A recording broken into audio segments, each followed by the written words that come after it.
பேசி பேசி வளர்ந்த கட்சிக்கு இன்னைக்கு பேசுறதுக்கு ஆளே இல்லை. அதான் பிரச்சனை.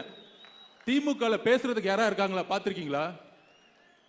டிவியில வந்து பத்திரிகையாளருங்கிற போர்வையில ஏதாவது ஒரு அமைச்சரோ ஒரு எம்எல்ஏவோ யாராவது ஒரு ஆள் வந்து என்னுடைய கொள்கை, என்னுடைய ஆட்சி, என்னுடைய முதல்வர், என்னுடைய துணை முதல்வர் எவ்வளவு சிறப்பா நிர்வாகம் பண்ணிட்டு இருக்காரு பாத்தீங்களா அப்படின்னு சொல்றதுக்கு யாரா வராங்களா? ஏன் வரல? நம்ம ராஜ்மோகன் அண்ணனை பார்த்து கடுமையான கேள்விகள்.